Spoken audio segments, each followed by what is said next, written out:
To part two of what is voice dialogue. I feel like a journalist. I'm quite enjoying it.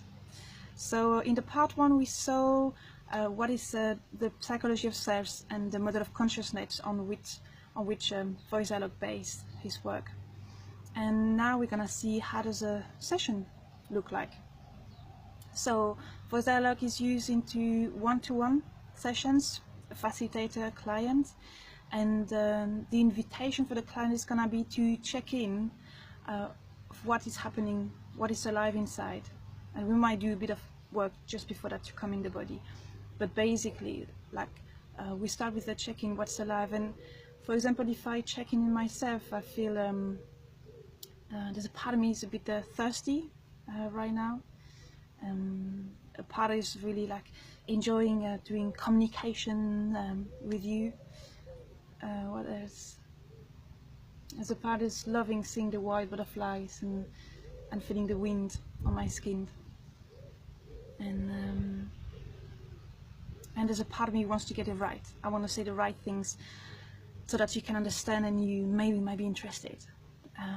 So you see already those four parts: the part of me that's thirsty, the part of me that sees the beauty, the part of me that is wants to make it right, and the part of me that what was it?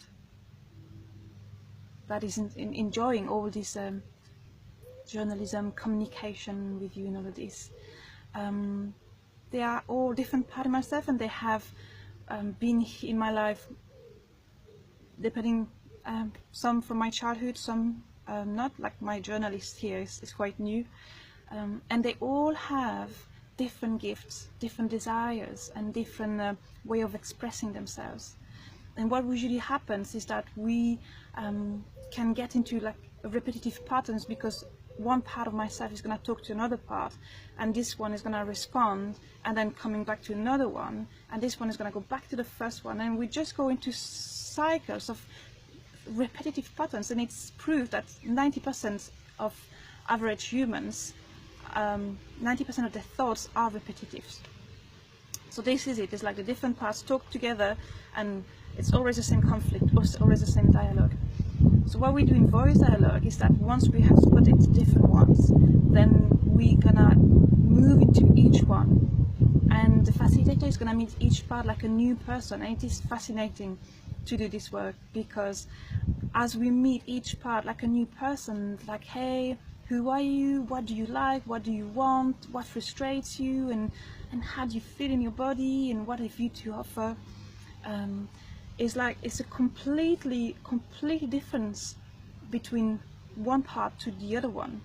And so as the facilitator invite a person to move into one, we're gonna stay there for as long as that part needs to be there. Some parts, like the first time that they've been proposed to talk, and then once the energy is released, and we move back to the center, and then we can start to feel, and there's an energetic work that's happening. It's really important. We start to feel this part on our side, and so we can have an experience outside of ourselves. And then the fact of moving one part, then we're gonna move into, there's another one that's gonna come, and we're gonna move into them.